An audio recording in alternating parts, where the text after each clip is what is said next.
Hey, with your evening story channel, I post new interesting stories every day. Subscribe and click the bell to not miss it. Adriana had not experienced such a pleasant experience. Happiness, motherhood for a long time. What could be better? To hold a baby gently, knowing that it was your son. Adriana loved her son with all her heart and was ready to give herself to him without a trace. Michael was only 6 months old, and he was often capricious. But for his mother, it was not a problem. It's no big deal, the nanny will help. What's the point? She hired a whole staff of servants, set a high salary with the only condition to keep quiet and not ask unnecessary questions. The nanny and the maid often discussed the subject between themselves in the absence of the mistress and within the walls of the house. Naturally, it is not allowed outside the house, but here it is allowed. She's a strange Adriana. She's over 30, and she gave birth to a child like whom I don't know. No husband. What's even more alarming, it's the business again. That's how she's going to do it all. Though with all those helpers, it's not that hard. That was the maid, a nanny named Betty. She looked around apprehensively at first, and only then gave her answer. Oh, come on, it doesn't matter. It pays a lot of money. I can't complain. Weirdness is just the way rich people are. I noticed a long time ago, the richer a man is, the weirder his quirks. It's kind of their thing to stand out, you know. They don't know what to do to amuse themselves. That's for sure. I've lived for 30 years, and now I'm going to be a mom. That's a lot of fun. Circus on a poster. Unlike her, Betty didn't like her mistress, and that dislike dated back to middle school. Betty and Adriana went to the same school, but were in different grades. The difference between them was 3 to 4 years. Adriana's seniority aside naturally. Even so, Betty remembered well the times when the now rich girl was an outcast and a beggar to everyone. My mom was a janitor at school and she had a limp. How could you not make fun of that? Of course, not all children were so unfeeling and soulless. They were just copies of their parents, conscious or unconscious, but copies nonetheless. Betty was a copy of her mom and dad, and they were business class at the time. A budding but promising automobile imported from Europe. Expensive jewelry and an inexhaustible limit of pocket money for Betty. Like Adriana, who helped her mother scrub the floors after school, she didn't participate in school events. At discos did not go so gray mouse in its most obvious manifestation. Betty remembered how Adriana came to the prom in a dress painfully similar to the one made by the unforgettable heroine of Gone with the Wind. Everyone had laughed at the time, thinking the graduate's mother had sewn it. But that wasn't really the case. Betty herself saw her prom only 3 years later, but the prom with the older Adriana was remembered forever. At the time, everyone was sure that Adriana had a hopeless gray future ahead of her, in which floor cloths, mops, and buckets would be her main tools of labor. You'll see, there's nothing in store for this daughter of a floor walker.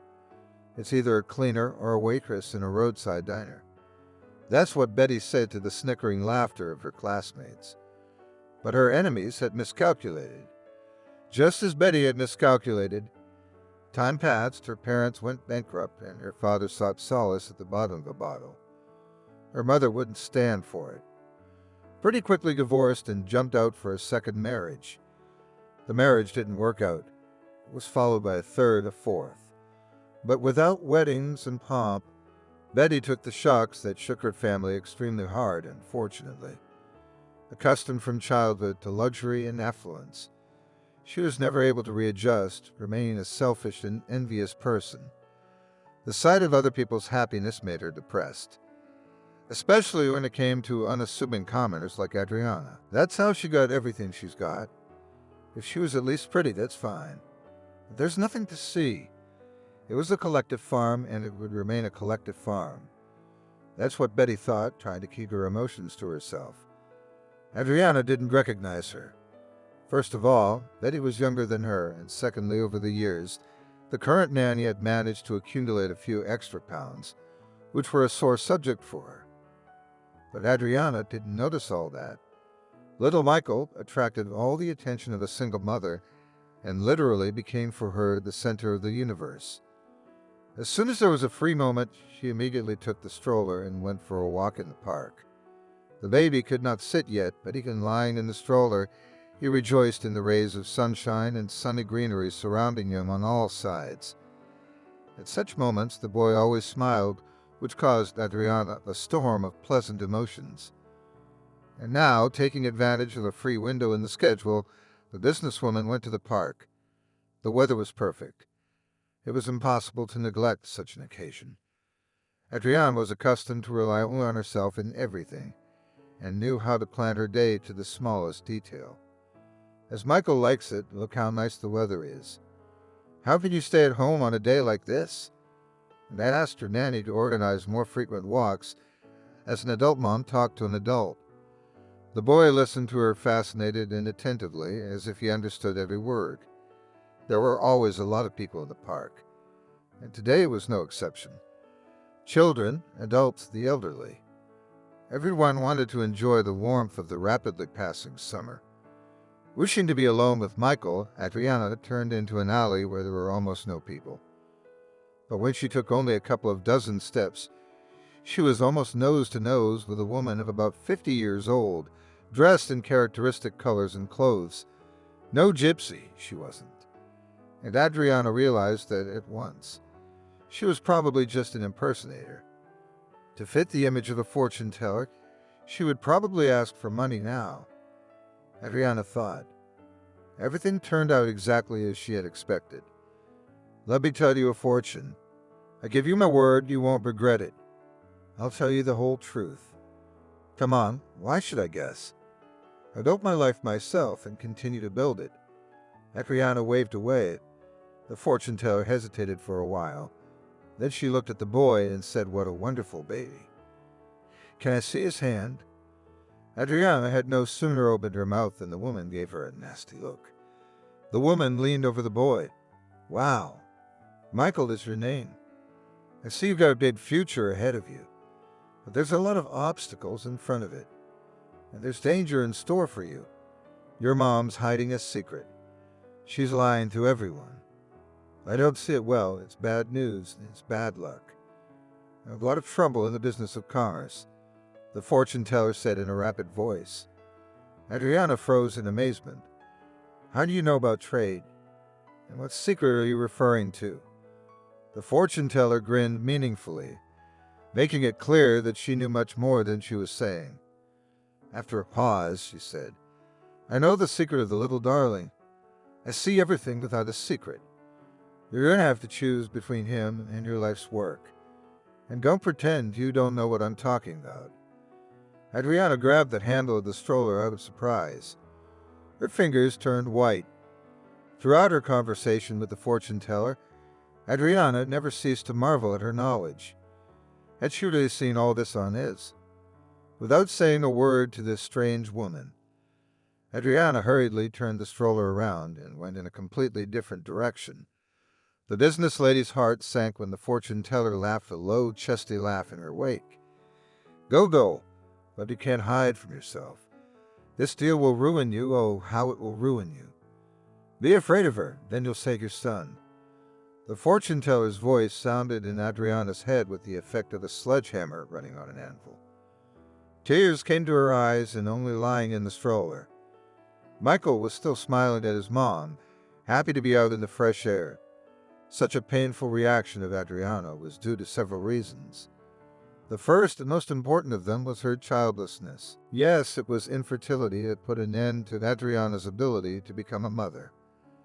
Few people knew that this problem deprived her not only of children, but also of her husband, who left her for another woman after 3 years of marriage. Ethan. Adriana did not blame. He made his choice and subsequently did not regret it. According to rumors, raised 2 beautiful boys and was happy in marriage. But Adriana was left all alone at that crucial moment. The business was at the stage of development, and competitors circled around her company like a pack of hungry sharks. Everyone wanted a bite, especially when the owner was a seemingly defenseless gray mouse. Her friends told her Adriana to sell a business. You can't stay afloat without Ethan. You'll sink yourself. You'll sink your employees, take my word for it. Business is not a woman's business. But Adriana had her own opinions on the matter. She remembered all too well the years of bullying at school, which seemed like hell. It had been a lot to go through before she made her way to the top of financial Olympus. It had been like a phoenix rising from the ashes, tempering the will and character of an outcast girl. Of course, there were men in her life, but as a rule, romances with them did not lead to anything definite. Either the characters did not match, or Adriana's financial independence made her beau feel inferior. Wherever it was, and by 30 years she was a wealthy, unmarried woman without children. This fact unspeakably saddened the young business lady, filling her heart with sadness and longing. That's when she came up with the idea to take a child from the orphanage. Unfortunately, there was no one to support Adriana. Her friends tried to talk her out of it. Why would you want a rejected child? Or an orphan? I don't know what kind of heredity he has. What if his parents are alcoholics? Or he himself will turn out to be with deviations? Adriana just smiled. She wanted to become a mom so much that she was ready to do anything for that. So be it that he was not her own, let him be adopted. The main thing is that she will be able to create the atmosphere of motherhood she has dreamed of for many years. To her surprise, adopting a baby was not as easy as she had hoped. This was mainly due to the fact that she wanted to take a baby to experience the joy of motherhood. Finally, luck smiled, although it could hardly be called luck. After all, Michael had been abandoned by his mother. On the other hand, thanks to Adriana's intervention, the boy did not have to live long in an orphanage. Never before had she felt so happy. At that moment, all the problems receded into the background, giving way to the toothless smile of the little crumb. For most of her acquaintances, there was a secret behind 7 seals, so that no one would find out about the custody. Adriana disappeared for 7-8 months out of sight, feigning the illusion of pregnancy. It's all about business. She was videotaping, trying to position the camera so only her face was in view. And now some street fortune teller is talking about her secret directly. Okay, she guessed the baby. But how does she know I have a big negotiation coming up? What kind of danger was she warning me about? Maybe I should just give up and postpone it for good. What if she really is a visionary who knows everything and anything? If she described Michael's life so accurately, maybe she knows business. On the way home, Adriana puzzled. Meanwhile, the restless Betty, smiling, was exploring the contents of the closet, checking dresses and other clothes. The maid watched with obvious disapproval, hesitant to interfere. Betty behaved defiantly, insolently jealous of the more fortunate Adriana, and therefore tried to harm her in every possible way. But the businesswoman herself was not even aware of it. Adriana still did not give rest to the thought of a possible leak of information. Deep down, she realized paranormal phenomena in the world so little but the possibility of encountering them. Nose to nose is negligible. No, there was something wrong with this. Okay, Michael, but why did she mention the negotiation? Adriana thought. When she got home, she handed her son to Betty and went to her office.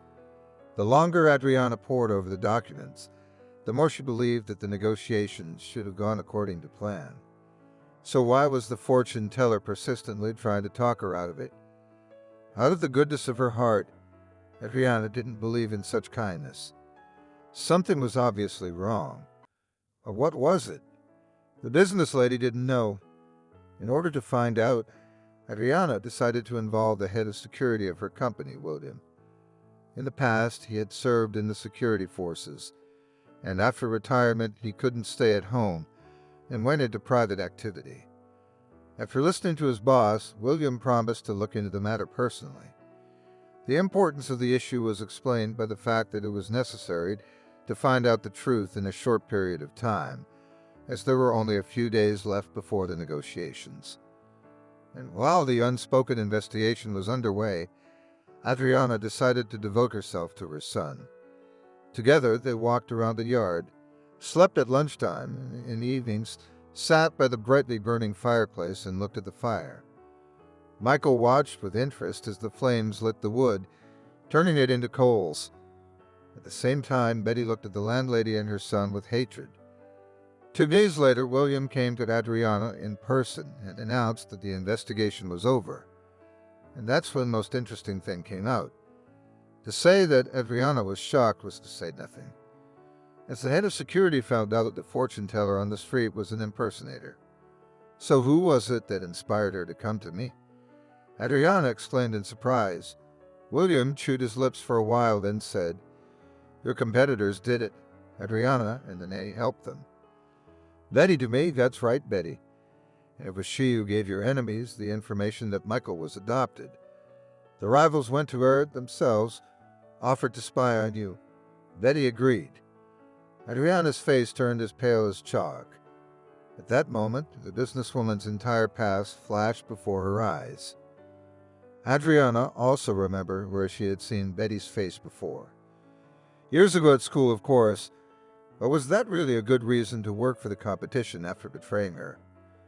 But the head of security hadn't told Adriana everything. He saved the main part for later as dessert. Betty's animosity had a simple explanation. She was Michael's birth mom, having given him up to the orphanage 6 months ago. Having taken a job at Adriana's house as a nanny, she had no idea that she would quite by accident find the adoption papers of her own son by the landlady. She didn't really need Michael, as the baby was born as a result of a fling with a man. But when Betty found out that the hated Adriana had adopted Michael, she decided to destroy her maternal happiness once and for all. And it was she who advised her competitors to deliberately mislead the business lady into losing an extremely important deal. Of course, the motive looked ridiculous, especially in light of the fact that she was working as a nanny in the house and earning a handsome salary. Adriana's response was not long in coming.